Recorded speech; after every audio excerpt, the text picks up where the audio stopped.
क्योंकि उसको बनाया ही इसीलिए गया है कि बेशर्म होकर कुर्सी पर बैठे रहो। जो सब बेचकर कुर्सी पर बैठा हो उसके लिए न सामाजिकता है, न नैतिकता है, न मानवता है और न हमारे संविधान की कोई व्याख्या है।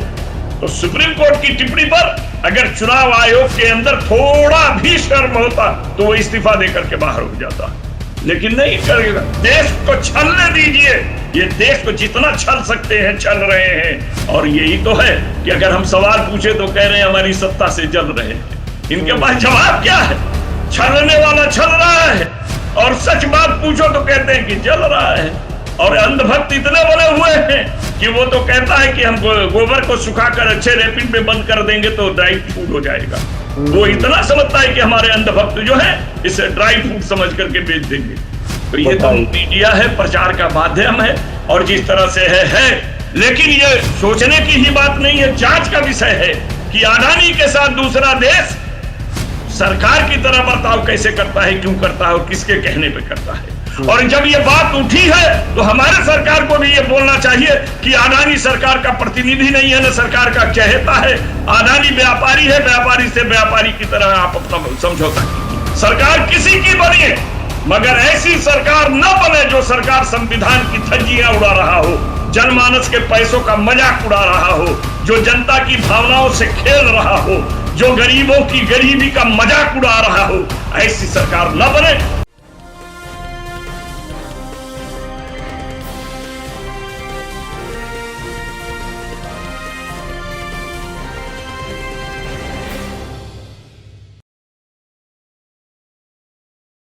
हेलो, नमस्कार, आदाब, सत श्री अकाल और अस्सलाम वालेकुम। मैं हूं मोहम्मद अहमद काज़मी, लेकर आया हूं आपका पसंदीदा कार्यक्रम आपके रूबरू। देश और दुनिया को समझने के लिए अब जो गोदी मीडिया है उससे तो हमें कोई इंफॉर्मेशन मिलती नहीं है। मैं समझता हूं तकरीबन सभी लोग अखबार या टेलीविजन उससे कोई खास इंफॉर्मेशन नहीं ले पाते। जिस तरह से अडानी वाला मामला दबाया गया और अखबारों के फ्रंट पेज से बिल्कुल गायब हो गया, बल्कि अंदर के पेजेस में भी नजर नहीं आता।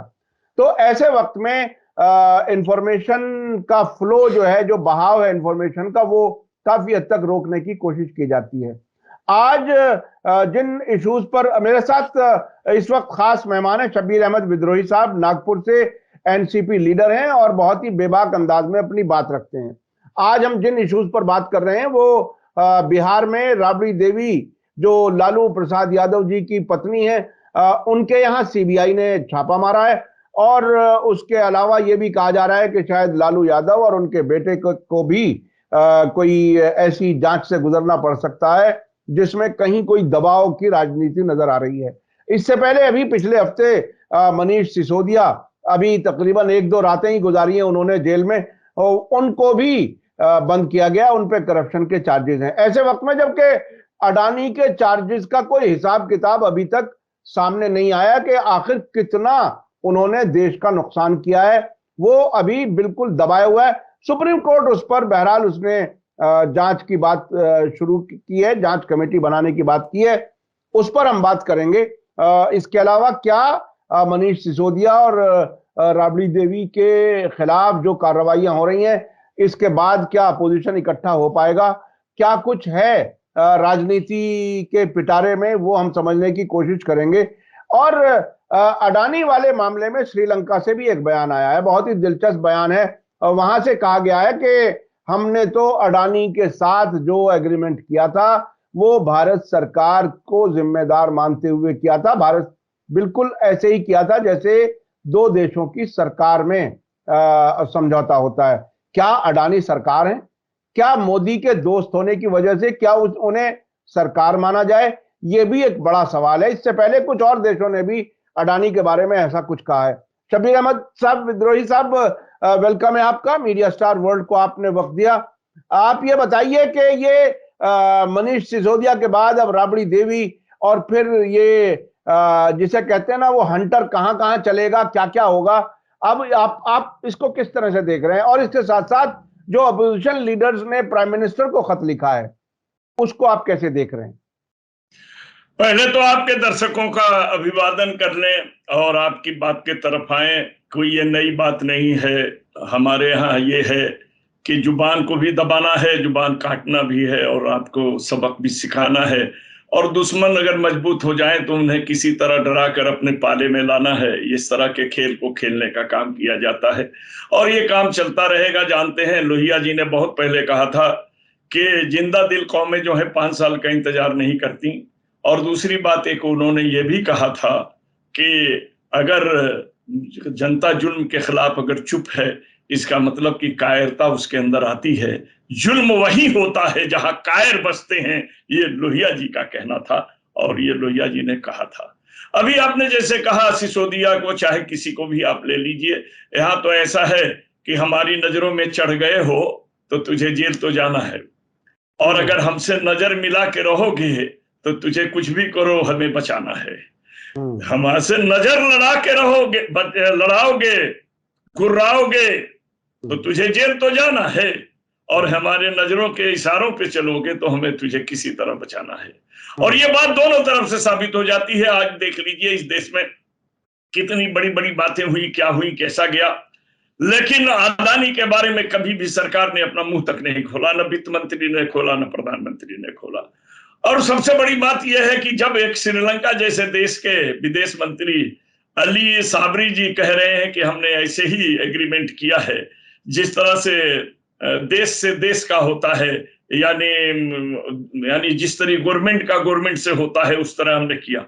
और उसमें आपने ही खुद कह दिया और हम भी ये बात को समझते हैं कि हमारे मंत्रिमंडल का मंत्री अगर कहीं जाके चर्चा करता है तो वो देश का प्रतिनिधि होता है, देश की सरकार का प्रतिनिधि होता है। तो क्या अडानी जी जो है मोदी के दोस्त होने के नाते देश के प्रतिनिधि हैं, या मोदी के प्रतिनिधि हैं, या भारत सरकार के प्रतिनिधि हैं? ये समझने वाला जाने और करने वाला जाने, सोचने वाला जाने। और इस तरह की बातें बहुत आती हैं कि हमने जो भी किया है इनके साथ देश के दबाव पर किया है, और हमें फलाना ने इस तरह कहा है, चीना ने इस तरह कहा है। लेकिन ये सब कहने सुनने की बातें हैं, यहां तक है, वहां तक है, वहीं तक उसका जलवा है, नजर जिसकी जहां तक है। अभी आपने देखा सुप्रीम कोर्ट ने कमेटी बना दी, जांच के लिए कह दिया। सुप्रीम कोर्ट ने चुनाव आयोग को भी कटघरे में खड़ा करते हुए बहुत सी टिप्पणी किया। जानते हैं, टिप्पणी बहुत असर करती है। टिप्पणी जो होती है मौखिक आदेश के तौर पर होता है। टिप्पणी नाराजगी भी अगर कोर्ट जाहिर कर दे तो उसे आदेश की तरह से देखा जाता है। लेकिन ये सब किसके लिए है? ये सब उसके लिए है जिसका जमीर जिंदा हो, जिसका स्वाभिमान जिंदा हो, जिसके अंदर मानवता हो, नैतिकता हो। ये उसके लिए थोड़े है जो सब बेचकर कुर्सी पर बैठा हो, उसके लिए न सामाजिकता है, न नैतिकता है, न मानवता है, और न हमारे संविधान की कोई व्याख्या है। तो सुप्रीम कोर्ट की टिप्पणी पर अगर चुनाव आयोग के अंदर थोड़ा भी शर्म होता तो वो इस्तीफा देकर के बाहर हो जाता, लेकिन नहीं करेगा, क्योंकि उसको बनाया ही इसीलिए गया है कि बेशर्म होकर कुर्सी पर बैठे रहो और वही करो जो हम चाहते हैं। अब इसके बाद आगे की बात का छोड़िए, आइए रबड़ी देवी पर, जो आपका मूल प्रश्न था कि सिसोदिया के बाद रबड़ी। देखिए, अभी वहां नया खेल है और आप नया खेल को समझते हैं। इससे पहले भी तेजस्वी यादव के ऊपर आरोप लगा करके और इस तरह का खेल खेला गया तो सरकार तेजस्वी के साथ ही नीतीश कुमार की बनी थी, याद कीजिएगा। और जब ये झंझट हुआ तो तेजस्वी से नाता तोड़ करके नीतीश कुमार को भाजपा के साथ बैठना पड़ा।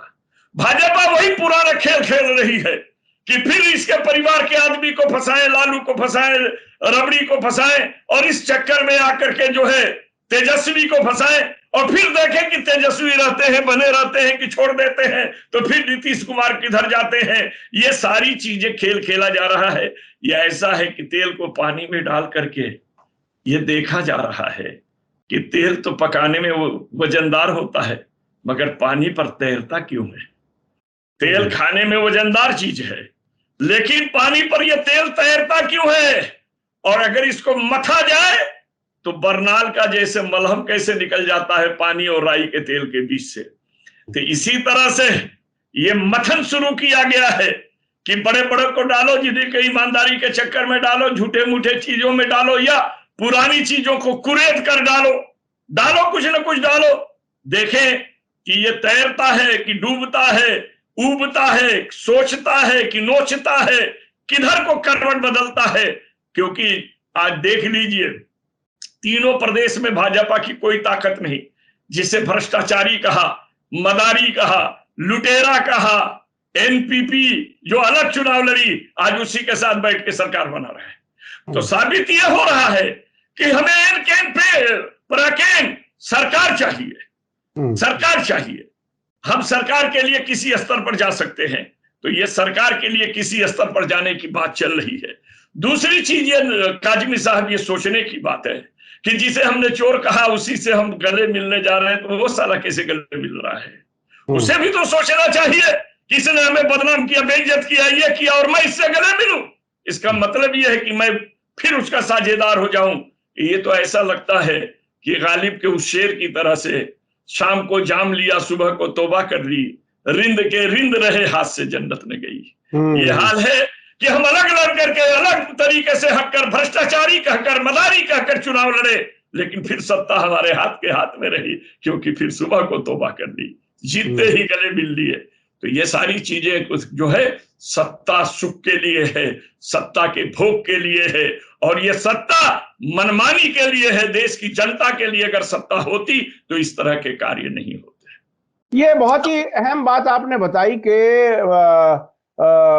बिहार में ये एक तरह से नए समीकरण क्रिएट करने की कोशिश की जा रही है कि अगर लालू की फैमिली के लोग सरकार से हट जाएं तो ये नीतीश जी क्या करेंगे, अकेले रह जाएंगे, क्या होगा। वहां फिर बीजेपी कोशिश करेगी सरकार बनाने की। और जैसा कि आपने बताया कि नहीं, एक उदाहरण और है ना, एक उदाहरण देख लीजिए। जैसे शिवसेना यहाँ टूट गई, वहां राजद टूट जाएगी, वहां राजद को तोड़ा जाएगा, और राजद नहीं टूटेगा तो जनता दल यूनाइटेड टूटेगी। सत्ता की फूंक को मिटाने के लिए कहीं ना कहीं करवट खेला जाएगा। तो ये भी उसमें है, समीकरण कैसे बैठेगा उसको देखने के लिए। बिल्कुल बिल्कुल, वो पार्टियां तोड़ना। देखिए, बीजेपी ने अभी तकरीबन 1.5-2 महीने पहले तेलंगाना के चीफ मिनिस्टर ने एक प्रेस कॉन्फ्रेंस की थी, जिसमें उन 3 लोगों के इकबालिया बयान का उन्होंने जिक्र किया था जो जिनको गिरफ्तार किया गया था। वो उनकी सरकार गिराने के लिए एमएलए से मिल रहे थे, और उन्होंने ये भी बताया कि 10 राज्यों में हम सरकारें बदल चुके हैं और 4 राज्यों का टारगेट है हमारा, और 4 में दिल्ली और तेलंगाना भी शामिल है। तो ये इस तरह से वो जो कमल ऑपरेशन जिसे कहा गया, लोटस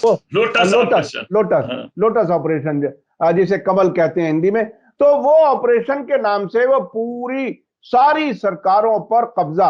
आपने एमसीडी में अभी तमाशा देखा कि कितना, मतलब लोगों को शर्म आ जाए कि हमारे नुमाइंदे क्या सीधे तमीज से जबान से बात नहीं कर सकते? क्या उन्हें बोतलें फेंकना जरूरी थी? क्या एक दूसरे के बाल खींचने जरूरी थे? इतने जुनून के साथ बीजेपी के लोग हारने के बावजूद अपनी सरकार बनाने की कोशिश करते हैं। और एक अशोक वानखेड़े जी ने एक बार हमारे चैनल पे कहा था कि देखिए, सरकार जीते कोई भी, लेकिन सरकार बीजेपी की बनेगी। तो वो उनका एक तरीका है। अच्छा, अब मैं चलता हूं अडानी के मामले में श्रीलंका की तरफ से क्या कुछ कहा गया, ये बात थोड़ी सी और पूरी हो जाए। और फ्रांस ने भी कुछ कहा था, क्या है वो कि अडानी को दुनिया में सरकार का नुमाइंदा कैसे माना जाए या ना माना जाए? ऐसा है कि फ्रांस ने, जब आपको मालूम है कि अपने यहाँ जो लड़ाकू जहाज है उसको देने की जब बात आई थी, तो उस समय में वहां के अखबार में भी आया था कि अडानी के छोटे जो भाई हैं, इसके अंबानी के हैं, उस अंबानी को वो देने के लिए दबाव में हमने दिया, पीएम के दबाव में हमने दिया, जिससे खिलौना बनाने के, जिसके पास कारखाना नहीं था, उसे जहाज बनाने का जो है कॉन्ट्रैक्ट बेस पर, और इस आधार पर देने की बात हुई थी। आज जिस तरह से अली साबरी ने जो बात कही कि हमने उस तरह से एग्रीमेंट किया जैसे गवर्नमेंट टू गवर्नमेंट का होता है। अब प्रश्न यह उठता है कि अडानी गवर्नमेंट है क्या? लेकिन माना जा सकता है। क्यों माना जा सकता है? भारत की सरकार कौन कहता है? कोई नहीं कहता, मोदी सरकार कहता है। जहां मोदी, भारत की सरकार के जगह एक नाम मोदी सरकार हो गई, तो मोदी का दोस्त भी वहां गया तो सरकार हो गया। इसमें कौन सी बड़ी बात हो गई? नहीं साहब, नहीं, बड़ी बात है। जब राहुल गांधी पार्लियामेंट में पूछते हैं, मोदी जी जरा रिश्ता तो बता दें अडानी के साथ, आपका रिश्ता क्या है? हाँ? उस पर बिल्कुल वो खामोश है, वो कोई रिश्ता नहीं बता रहे। तो ये इसलिए नहीं बता रहे कि रास्ता चलते चलते रिश्ता बना है। खानदानी रिश्ता तो है नहीं, खानदानी रिश्ता है। रास्ता चलते चलते रास्ता में हाथ से हाथ मिलाए, मिलाने में कुछ इसको थमाए कुछ उसको थमाए, देश को का सौदा हो गया, सारा चीज जो है वो एक जगह आ गई, या एक जगह जब आ गई तो रिश्ते बन गए। रिश्ते कई किस्म के होते हैं जनाब, हर रिश्ते जो है सुनाए नहीं जाते, हर रिश्ते नगमों में गाए नहीं जाते, हर रिश्ते को जुबान पर लाया नहीं जाता, हर रिश्ता हर लोगों को बताया नहीं जाता। कहीं आंख मिलाते हैं तो दिल नहीं मिलता, कहीं दिल मिलाते हैं तो आंखों को चुराया नहीं जाता। ये सारी चीजें होती हैं, तो ये सब चीजें चलती हैं, चलने दीजिए, देश को छलने दीजिए। ये देश को जितना छल सकते हैं छल रहे हैं, और यही तो है कि अगर हम सवाल पूछे तो कह रहे हैं हमारी सत्ता से जल रहे हैं। इनके पास जवाब क्या है? छलने वाला छल रहा है, और सच बात पूछो तो कहते हैं कि जल रहा है। और अंधभक्त इतने बने हुए हैं कि वो तो कहता है कि हम गोबर को सुखाकर अच्छे रैपिड में बंद कर देंगे तो ड्राई फूड हो जाएगा। वो इतना समझता है कि हमारे अंधभक्त जो है इसे ड्राई फूड समझ करके बेच देंगे। तो ये तो मीडिया है, प्रचार का माध्यम है, और जिस तरह से है। लेकिन ये सोचने की ही बात नहीं है, जांच का विषय है कि अडानी के साथ दूसरा देश सरकार की तरह बर्ताव कैसे करता है, क्यों करता है और किसके कहने पे करता है। और जब ये बात उठी है तो हमारे सरकार को भी ये बोलना चाहिए कि अडानी सरकार का प्रतिनिधि नहीं है, न सरकार का चहेता है। अडानी व्यापारी है, व्यापारी से व्यापारी की तरह आप अपना समझौता कीजिए। ये तो जवाब आना चाहिए ना। लगता लेकिन है दोनों चुप है, दोनों चुप है। वो बोल रहा है श्रीलंका का विदेश मंत्री बोल रहा है अली साबरी, यहाँ के सारे मंत्री चुप है। और चुप्पी को हमारे कोर्ट में जाइए, कहते हैं कि अगर हम आपसे सवाल करते हैं आप चुप हैं तो ये स्वीकार माना जाएगा। तो इनके लिए ये क्यों नहीं स्वीकार बन रहा है कि वो जो बोल रहा है ये चुप सुन रहे हैं, तो ये स्वीकार माना जाएगा। केवल हम गरीबों के लिए कि अदालत में हम जवाब न दे चुप रहे तो स्वीकार माना जाएगा। अरे सब अडानी के बारे में जो चीजें अब सामने आ रही हैं, यहाँ के मीडिया में तो नहीं लेकिन विदेशी मीडिया में, ये कि जो रेलवे स्टेशन और एयरपोर्ट और बंदरगाहें ये सब दी हैं बहुत ही सस्ते में, फ्री के बराबर, उनके अगेंस्ट उसने गैर मुल्की बैंकों से लोन ले लिए हैं। यानी एक तरह से उसने देश को बेचने का काम किया है। ये यानी मोदी जी ने अडानी के रास्ते से देश बेचने का इंतजाम किया है। तो ये बहुत ही खतरनाक सूरत हाल है। सवाल ये है सर, बैंक का लोन लेने में बैंक का अधिकारी आकर वैल्यूएशन लगाता है, समझ लीजिए, और वैल्यूएशन लगा करके वो लोन देता है 2000 के मकान का। अभी आपको एक चीज बता दूं, एक पुरानी साइकिल का हमारे यहाँ एक आदमी ने लोन लिया, कितना 600 रुपये, समझिएगा।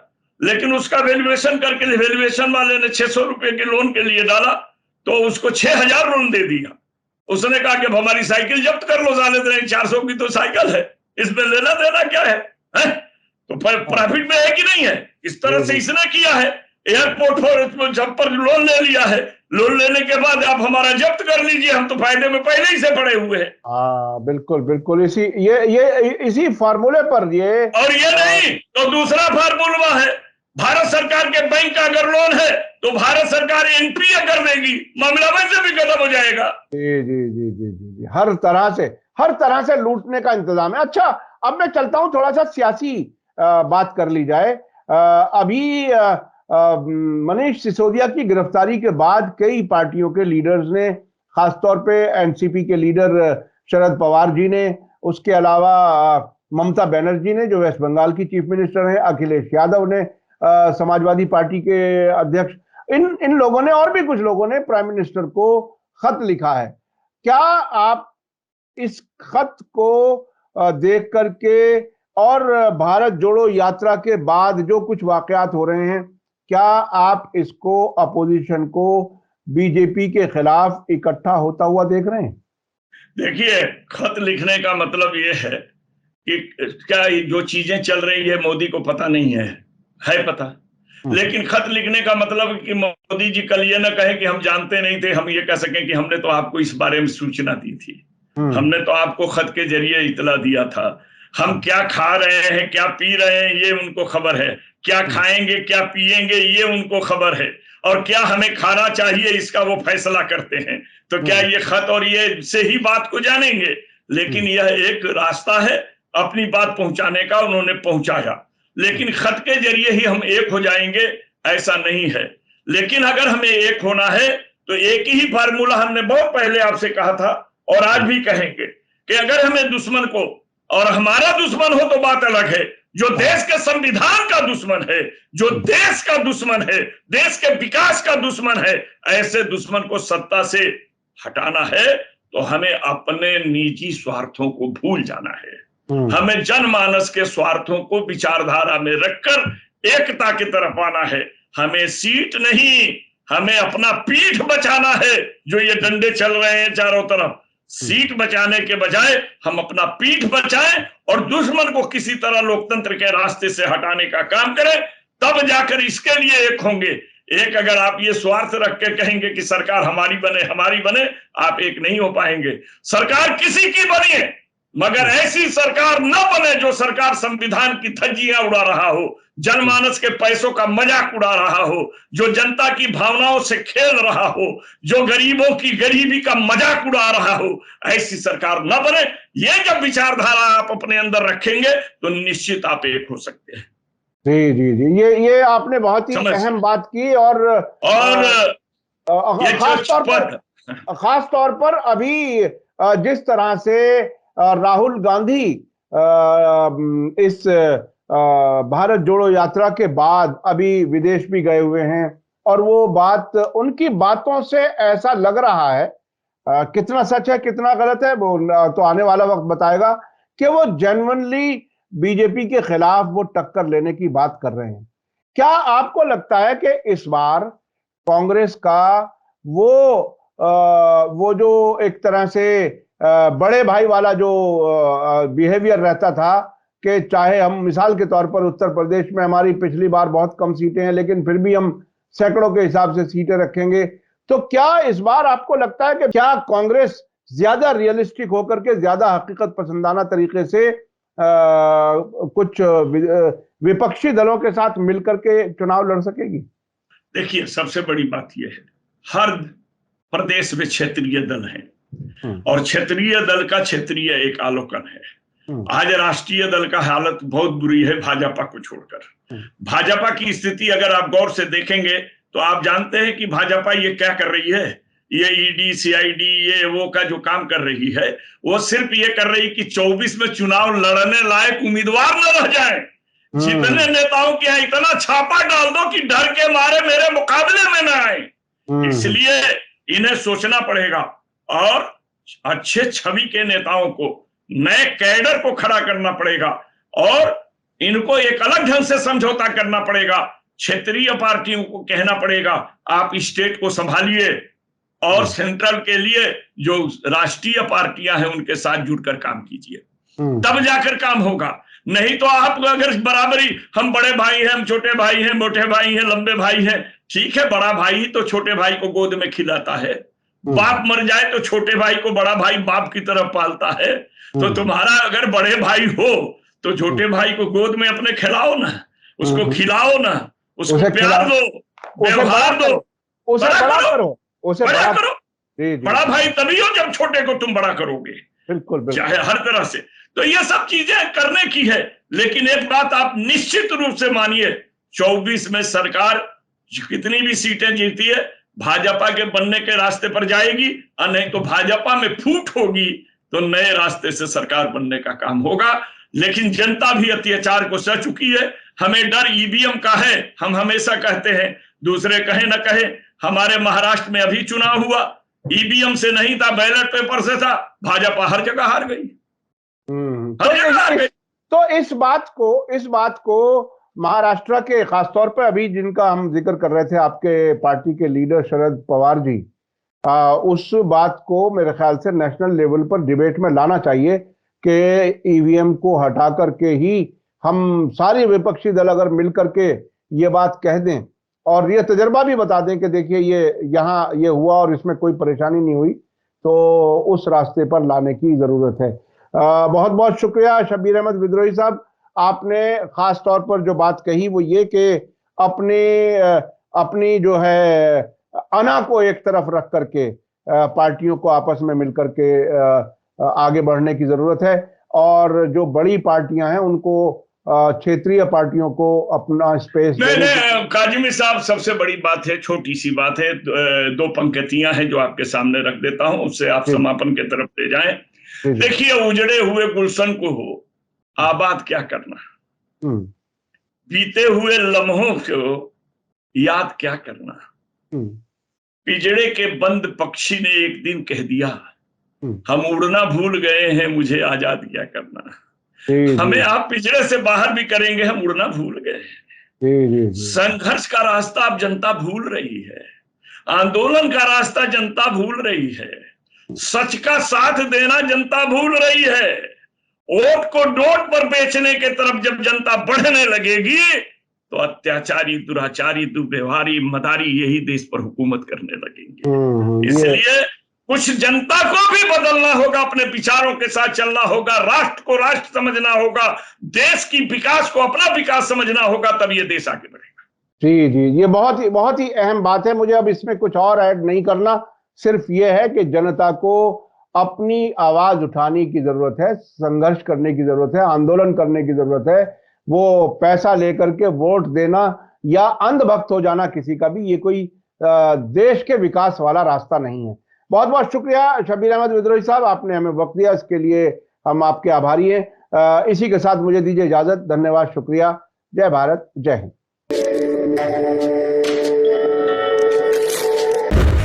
मीडिया स्टार वर्ल्ड के और वीडियो देखने के लिए हमारे चैनल को सब्सक्राइब करें और सीधे नोटिफिकेशन पाने के लिए बेल आइकन दबाएं। और अगर हमारी खबर सच्ची और अच्छी लगे तो अपने व्हाट्सएप, इंस्टाग्राम, फेसबुक और ट्विटर अकाउंट पर जरूर शेयर करें।